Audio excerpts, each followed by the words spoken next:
Hey everyone. Wanted to give you all a few updates on some things I've been working on in the evenings this past week, as well as what's coming up, and a couple of things that I'm thinking about for placement.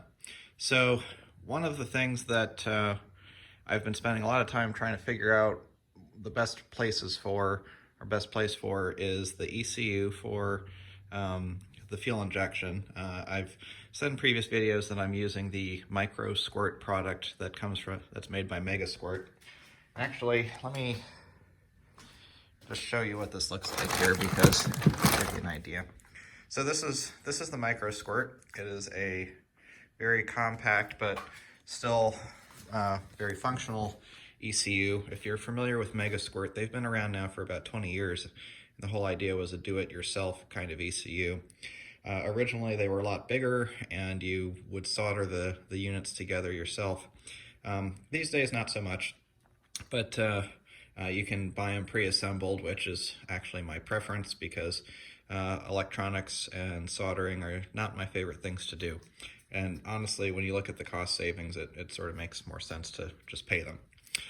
So I've been looking all over.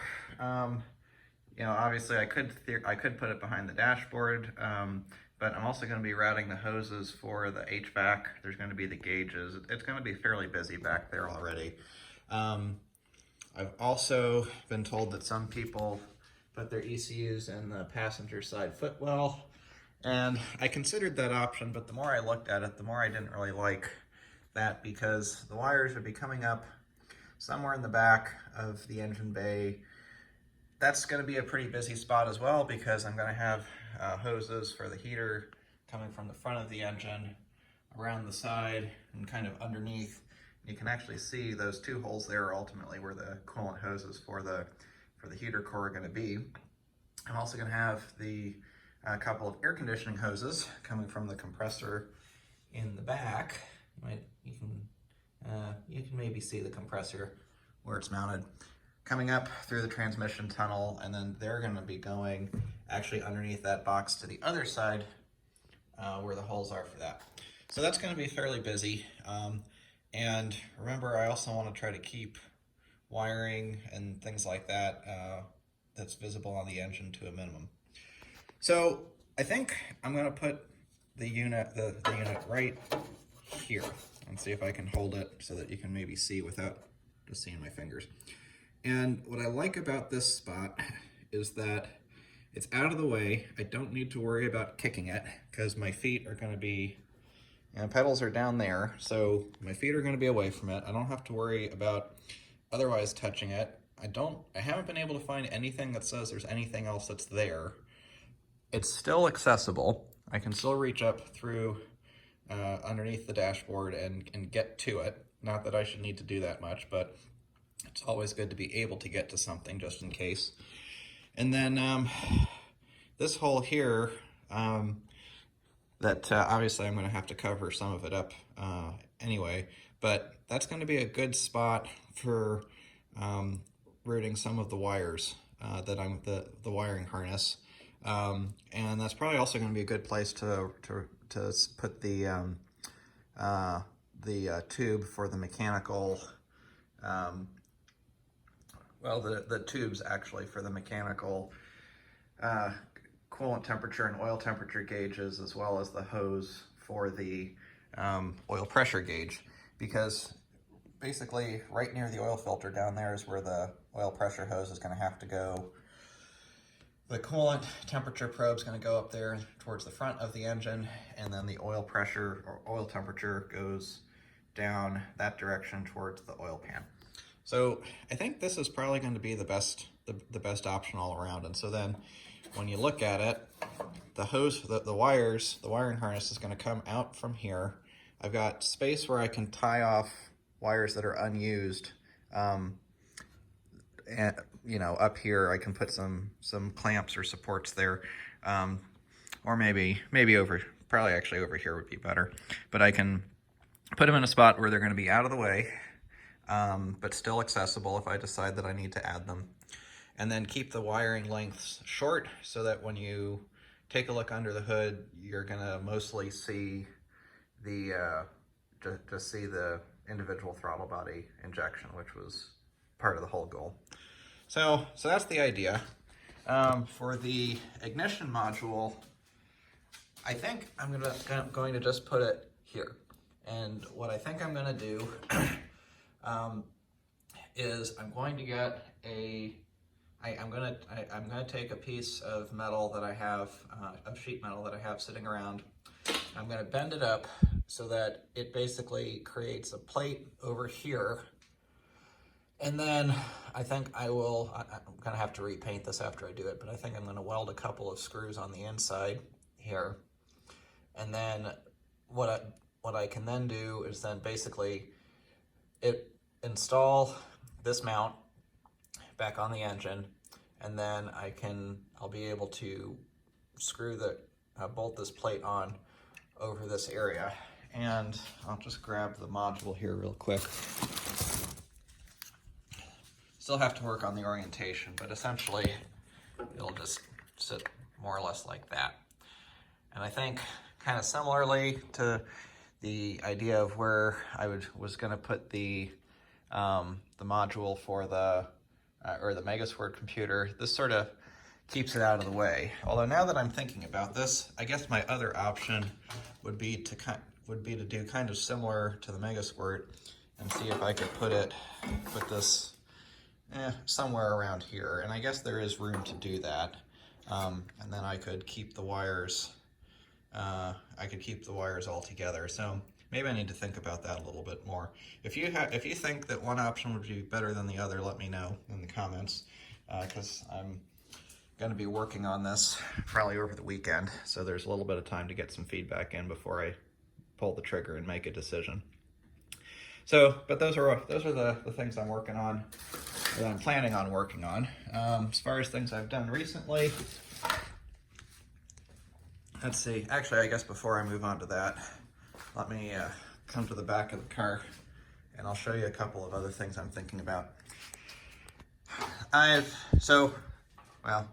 Order's a little bit off here. So you can see I put in the roll bars, and obviously they are not bolted in. I have to drill the holes for that, and that's something I'm going to do here in the near future.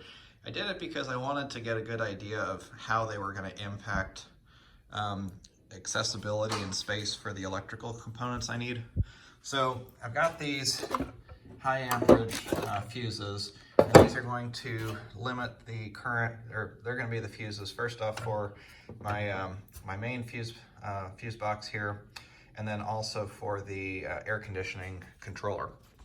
So I've essentially accepted that I'm not going to have very much trunk space, and I'm okay with that. I just need to be able to get the battery in and out and be able to actually access things. But what I'm sort of leaning towards is putting this will actually be the opposite direction, just to get the wires in the right direction, but the battery is going to be over here. So I think what I'm going to do is probably put those fuses next to each other, then have wire going from the one fuse to fuse block, and then wires coming out from there. Then there'll be a wire coming from this fuse. And I haven't decided on the exact location of the AC controller. I don't really want to put it here because I think that it might interfere, might get close to this bracket. And I could maybe put it on the other side. But I think because of the size of it, especially once I put it in an enclosure, I think it still might get kind of close to that trunk bracket. So I'm sort of leaning towards putting it maybe down in this area. That'll be right next to the compressor, so that's a good location anyway. But if you have some thoughts, let me know. I've also thought about maybe I could reverse that and put the fuse block down here, but like I said before, I think it's going to get too close to this bracket. So I just got to look at that. And so then the other thing I started doing is riveting in some of these panels that are going on the that are going to be in the main cockpit area. So this is one of those things that I sort of went back and forth on whether this was the right time to do it. just because it does limit some of my access, and I'm going to be running a lot of wires. But I think overall it probably makes sense to do, because even though I'm running wires, these are also going to be things that are going to be in the way, and I don't think they're going to dictate where I can run the wires, and in some cases I'm going to have pass-throughs to consider. So I pretty much just figured that now's the time. I'm going to go ahead and do it.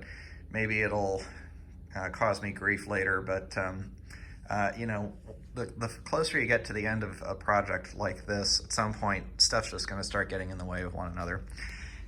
I'll say, now that I've got some of these riveted in, I'm really pretty pleased with how naturally not rattly this setup is.